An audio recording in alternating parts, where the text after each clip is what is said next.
మాంగళ్య shopping mall ఆర్సీపురంలో Ambedkar statue ఎదురుగా July 12న రాశి ఖన్నా చేతుల మీదుగా గ్రాండ్ ఓపెనింగ్. ఏంట్రా వాగుతున్నావు? పచ్చని పెళ్లి పందిట్లోకి తాగొచ్చి కారు కూతలకు వస్తావా? ఆగండి, ఎందుకు వాడిని కొడుతున్నారు? వాడు చేసిన తప్పేమిటి? మరి మీ అల్లుడు చేసిన అడగనే చెప్పండి రా. అలిసిపోయిన ప్రాణాలు చల్లబట్టడం కోసం రోజు ఎచ్చగా తాగేటోళ్ళం. మా తాగుడు మాన్పించడం కోసం మా పిల్లల్ని మా మీదకే ఉసుకొల్పాడు. ఇతగాడు మా సంసారాలు ఎడదీశాడు. కళ్ళం కావడానికి మాకు మాత్రం పిల్లలు అక్కర్లేదా? వారికి సరదాలు సుఖాలు కావాలి, మాకు అక్కర్లేదా? మీరు కళ్ళు తాగడం అతను పెళ్లి చేసుకోవడం ఒకటేనట్రా? అవును ఒకటే. కాకపోతే మా తాగుడు మాన్పించడానికి మా పిల్లల్ని మా నుండి ఎందుకు ఎడదీశాడు? అబ్బాయి మాత్రం ఏరుకుంటారా పిల్లల్ని? కైపు కోసం తాగుతాం మేము, కైపేకి పెళ్ళేడుతున్నా. తాగుడే కైపు అనుకుంటే మరి ఊరిని ముద్రించాలనుకోవడం కూడా కైపు కాదండి. మీరు చదువుకున్నారు, పైగా లాయర్ కూడా. చిన్నాళ్ళకి ఒకలా చిన్నబాబుకి ఒకలా ఏంటండి? న్యాయం చెప్పండి.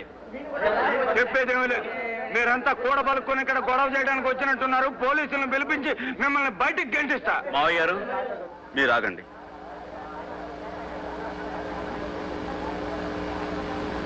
వీళ్ళ విషయంలో మీరు జోక్యం కలగజేసుకోకండి. వీడొచ్చింది నాతో గొడవ పెట్టుకోవడానికి.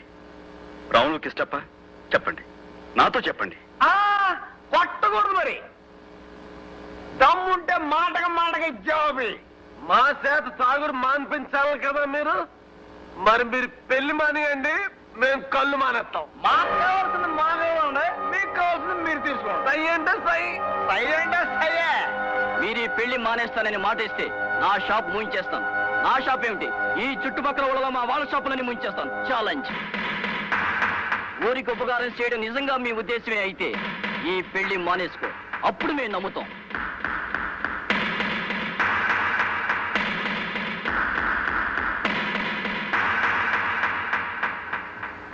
మేము ఆ మాట మీద నిలబడతాం. సై అంటే సై. ఇప్పుడు మీరు ఇచ్చిన మాట ఈ ఊళ్ళో తాగే వాళ్ళందరి తరపున ఇచ్చినట్టేనా?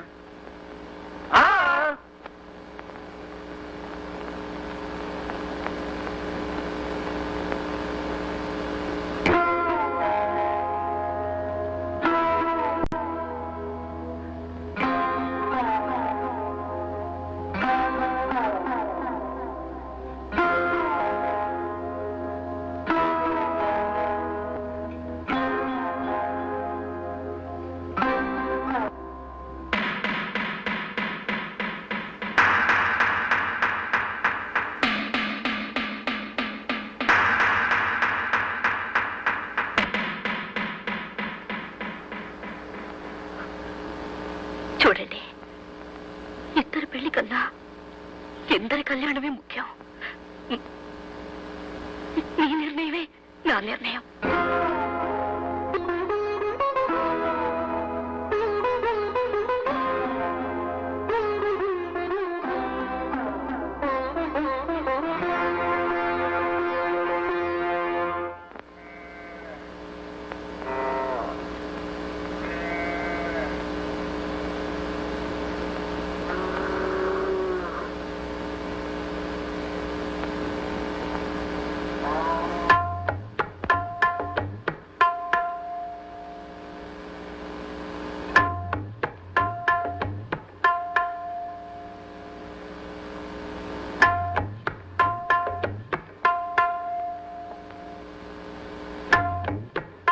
మా గాయత్రి,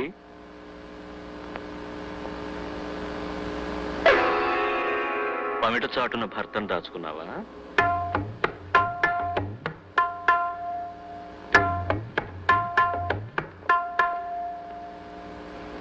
పద్ధతిగా కాసిపోసి కంచిపట్టు చీర కట్టావు, బాగుంది. జోడిగా పెళ్లికెళ్ళి వస్తున్నట్టున్నారు. అదేమో మరి. పర్వాలేదు చెప్పు. మంచి హరిజన విందు పెట్టి ఉంటాడు మీ మరిది. పెళ్ళి ఎలా జరిగింది? జరగవలసిందే, కానీ జరగలేదుగా. అవును మావగారు. మీకెలా తెలిసింది? జరిగితే ఎలా జరిగిందో వినాలనుకున్నాను. ఎలా తప్పిపోయిందో నువ్వు నాకు చెప్పక్కర్లేదు. మీకెవరైనా చెప్పారా మావగారు? నేనే చెప్పానమ్మా ఆ పెళ్లి తప్పించమని. తప్పదాగిన తాగుబోతులకి చెప్పి పంపించింది నేనే. చేస్తానని కంకణం కట్టుకున్నాడుగా. పెళ్లి కంకణాలు విప్పించడం పందెం పెట్టమని వాళ్ళకు నేర్పింది నేనే.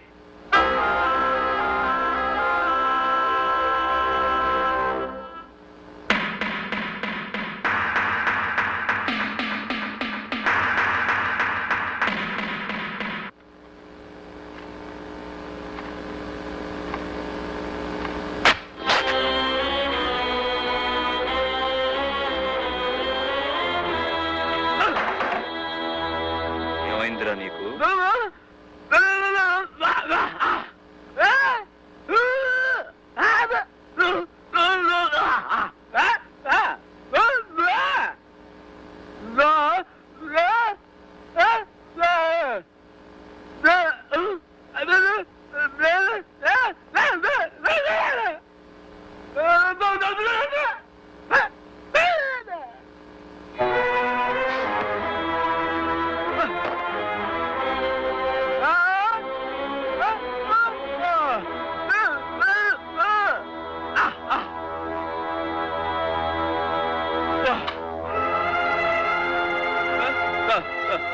వద్దండి.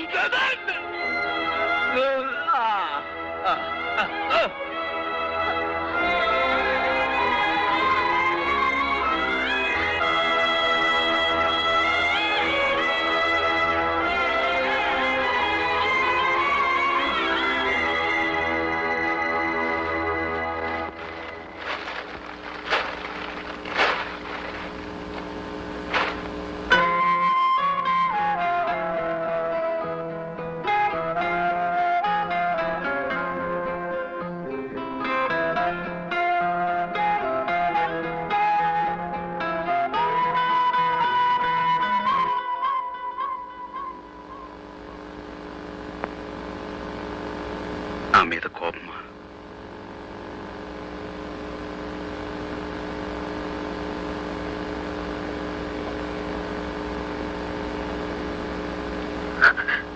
మీకొక విషయం తెలుసా? ఏమిటి? మన పెళ్లి తప్పింది గాని ఒక బిడ్డ పుట్టబోతుంది. బిడ్డ? ఆ, పుట్టబోయే బిడ్డకి పేరు కూడా పెట్టేశాను. కొంచెం అర్థమయ్యేలా చెప్పు. మనం ఒక ప్రయోజనం కోసం పెళ్లి మానుకున్నాం అంటే ఆ ప్రయోజనాన్ని మనం భరించినట్టు అర్థం కదా. దానివల్ల కలిగే మన బిడ్డకి నేను ఒక పేరు పెట్టాను. చూడండి.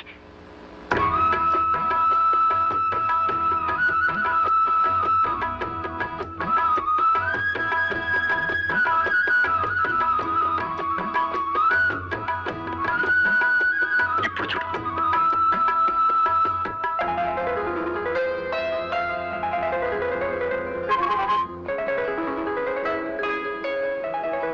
మనం విడిపోవటం ఇలా కలవటం కోసమే.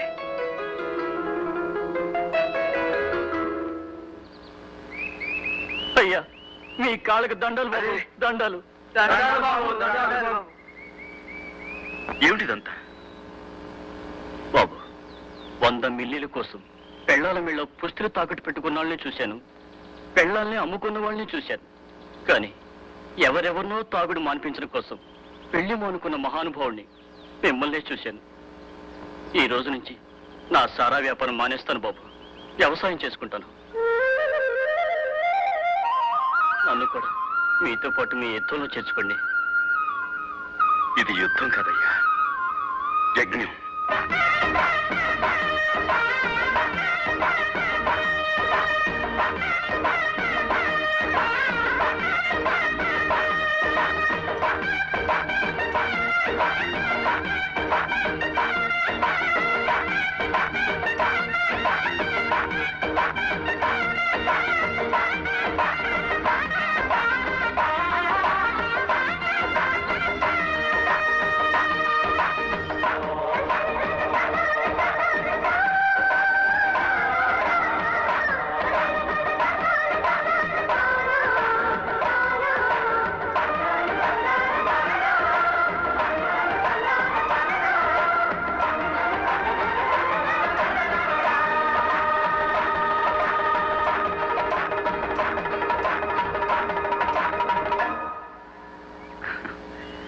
అదండి, అలా ప్రారంభమైంది మా గ్రామీణ స్వీయ శిక్షణ ఉద్యమం. బాగుంది, చాలా బాగుంది. అవును, ఇలా ఎన్ని గ్రామాల్లో స్వీయ శిక్షణ సాధించగలిగారు? ఇప్పటికి 28 గ్రామాలు పూర్తయ్యాయి. ఈ సంవత్సరం చివరికి మరో 15 గ్రామాల్లో సాధించే ప్రయత్నం చేస్తున్నాను. ఇదండి ఈ సూర్యం కథ. ఇది కథ కాదు సూర్యం. ఒక్క సూర్యుడే ఒక్కొక్క చోట ఒక్కొక్క సూర్యుడిగా కనపడినట్టు నీలాంటి సూర్యాలు ప్రతి గ్రామాన ఉదయించాలి. అప్పుడే మన దేశానికి నిజమైన సూర్యోదయం. మంత్రులు, ఎంపీలు, ఎమ్మెల్యేలు, ఎమ్మెల్సీలు కాదు కావాల్సింది, నీలాంటి సూర్యాలు కావాలి. చీకటిలో మగ్గిపోతున్న ఎన్నెన్నో కుగ్రామాలకు వెలుగునిచ్చే జ్ఞానోదయం నీలాంటి వాళ్ళ వల్ల కలగాలి సూర్యం. ఎవరో ఏదో చేస్తారని ఎవరూ ఏమీ చేయకుండా ఊరుకుంటే ఏది ఎవరికి అందకుండా పోయే ప్రమాదం ఉంది. కనుక తలొకరు తల పని తలబడితే అందరూ బాగుపడతారు, దాంతో ఊరే బాగుపడుతుంది. ఇదేనండి మా లక్ష్యం.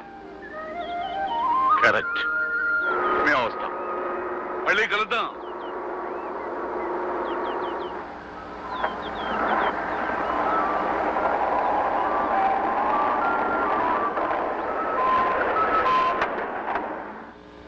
ఏమైందండి? సూర్య గారు, మీ ఊళ్ళో అడుగుపెట్టి మీ సావాసంలో ఇంతసేపు గడిపి ఇంత కథ విని కూడా ఇప్పుడు నేను ఒక నిర్ణయం తీసుకోకపోతే మీ లక్ష్య సిద్ధికి నా చిత్తశుద్ధికి అవమానం చేయడమే అవుతుంది.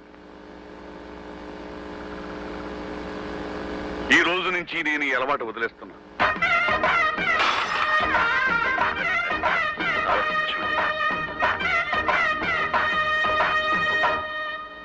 పార్లమెంటు సభ్యులు వెనిదెల సత్యనారాయణ గారు తమ ప్రాంతంలో రామాపురం మండలంలో సాధించిన గ్రామీణ స్వీయ శిక్షణ ఉద్యమం గురించి పార్లమెంటులో వివరించారు.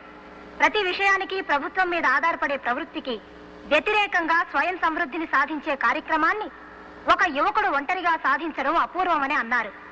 అది ఆంధ్రప్రదేశ్ మాత్రమే కాక యావత్ భారతదేశానికి ఆదర్శప్రాయమని సూర్యనారాయణ శాస్త్రిని ప్రభుత్వం గుర్తించాలని పలువురు సభ్యులు కోరారు.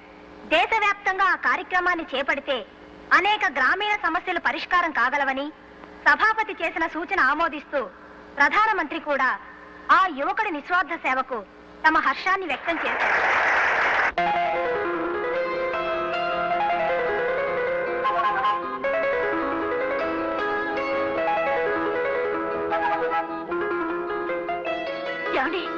ఏమిటి? ఇలా రండి. ఎందుకు? టెలిగ్రామ్ వచ్చింది. టెలిగ్రామా? ఇటు ఇవ్వమంటుంటే తీసుకోండి. మన ఊరికి ప్రధానమంత్రి వస్తున్నారట, మీకు సత్కారం. ఎందుకు వెళ్తా ఇదంతా? గుర్తింపు రావాల్సింది పనికి, మనిషికి కాదు. అయినా నేను ఒక్కనే చేశాను, అంతా కలిసే చేశాం కదా. అలాంటిది నాకే ఎందుకు ఈ సన్మానం? అబ్బా ఊరుకోండి, ఈ అదృష్టం అందరికీ వస్తుందా? డబ్బిచ్చుకుని సన్మానం చేయించుకునే దేశం ఇది. సొంత ఖర్చులతో శిలా విగ్రహాలు పెట్టించుకునే ఆనవాయితీ. స్వయంగా ప్రధానమంత్రి వస్తుంటే గర్వపడరేంటి? రానివ్వండి. ఈ విధంగానైనా మన ఊరికి కొత్త రోడ్లు వస్తాయి కదా. రోడ్లేమిటి, ఎయిర్పోర్టే వస్తుంది. ఆ రోజు ఏ రంగు చీర కట్టాలా? మేము పత్రికా విలేకరులు. నేను ఆంధ్రజ్యోతి. నేను ఈనాడు. నేను ఆంధ్రపత్రిక అండి. I'm from Hindu. నమస్కారం, నేను ఉదయం. గణపతి శాస్త్రి గారు, మన రాష్ట్రానికి మీ అబ్బాయి సాధించిన ఘనత విని మిమ్మల్ని అభినందించడానికే వచ్చాం. మీ అబ్బాయి సాధించిన ఘనత వెనుక మీ ప్రోత్సాహం ఎంతైనా ఉందని మా అందరి అభిప్రాయం. మీరేమంటారు? అంటే మీ అభిప్రాయం అవునేనా, లేక మీ అబ్బాయి స్వయం కృషినే? గణపతి శాస్త్రి గారు, మీ పూర్వీకులు ఎవరైనా స్వతంత్ర పోరాటంలో గాని మరి ఏ ఇతర ఉద్యమాల్లో గాని పాల్గొన్నారా?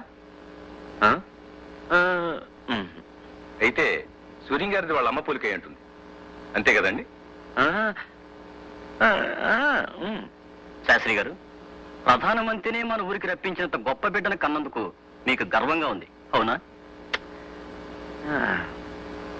ఏమండి, సూర్యం గారికి ఇంత ఖ్యాతి లభించింది కదా, కన్న తండ్రిగా మీ అభిప్రాయం ఏమిటో చెప్తారా?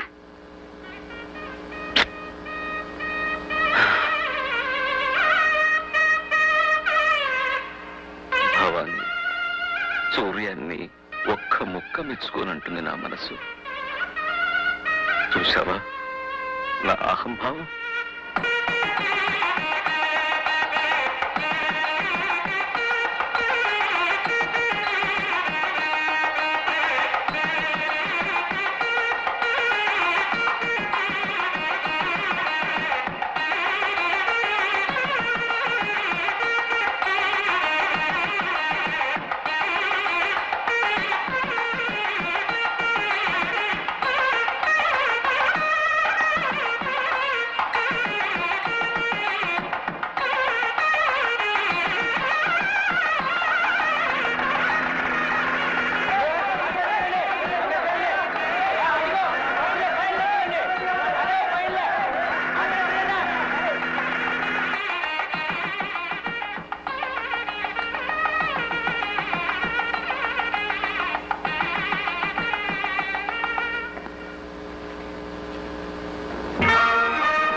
Namaskaram.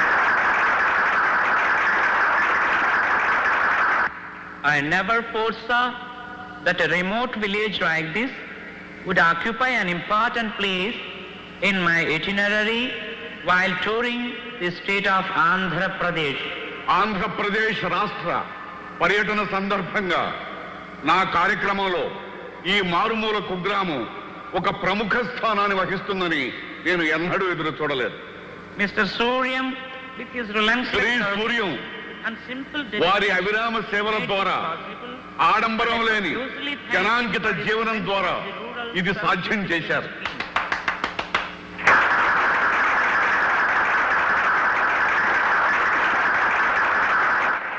I congratulate you. గ్రామీణ స్వీయ శిక్షణ ఉద్యమాన్ని కనుగొన్న వారికి నా హృదయపూర్వక కృతజ్ఞతలు తెలియజేస్తున్నాను. నా తరఫున యావత్ భారతదేశం తరఫున హృదయపూర్వక అభినందనలు తెలియజేస్తూ సగర్వంగా సమర్పిస్తున్న బిరుదు the young men of the decade, దశాబ్ది యువకుడు.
శుభ సందర్భంలో మహాకవి శ్రీశ్రీ గారి మాటలు ఒక్కసారి గుర్తు చేస్తున్నాను.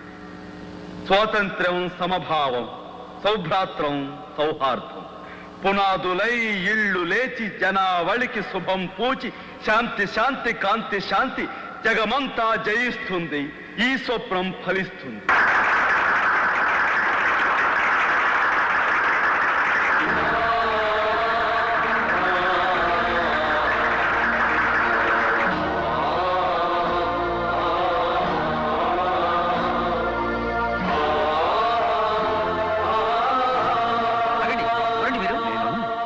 నేను గణపతి శాస్త్రి అయ్యా. ఎవరండి గణపతి శాస్త్రి? అలా వెళ్ళకూడదు, వెళ్ళండి మీరు, వెళ్ళండి సార్.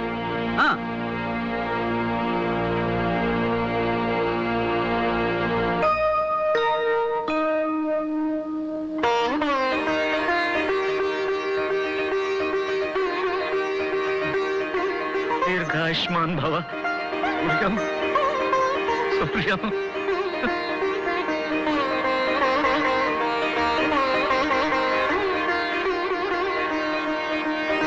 నమస్కారం. నేను సూర్యనారాయణ శాస్త్రి తండ్రిని. సూర్యనారాయణ శాస్త్రి తండ్రిని నేను. సూర్యనారాయణ శాస్త్రి తండ్రిని నేనేనని గర్వంగా చెప్పుకుంటున్నాను.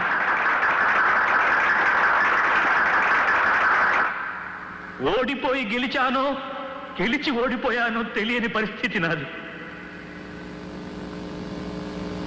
సంగీత కళానిధి బిలహరి గణపతి శాస్త్రి కొడుకుననే పింకంతో పంతాలు పలకవద్దని హెచ్చరించిన నేనే ఇప్పుడు సూర్యనారాయణ శాస్త్రికి తండ్రినని సంతోషంగా సభాముఖంగా పరిచయం చేసుకుంటున్నాను.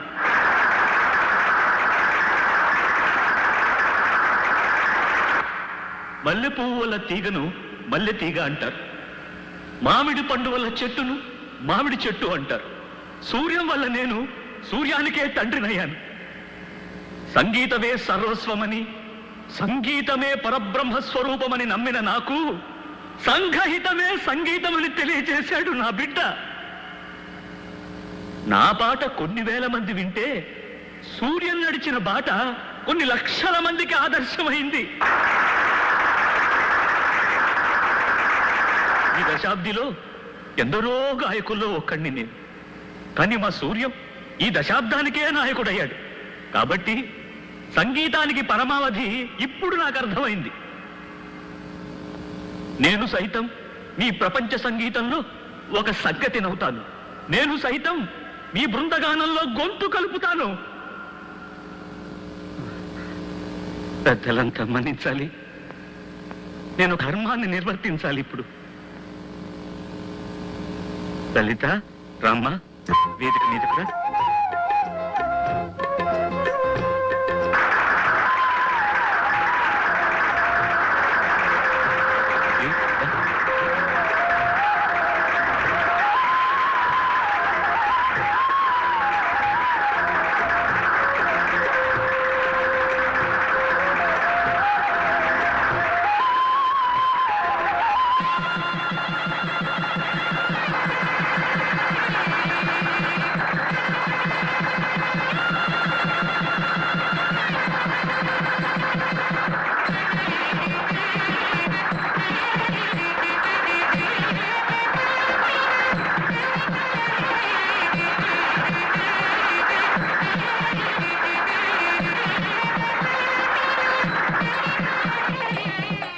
శుభం శుభం అయిన శుభారంభం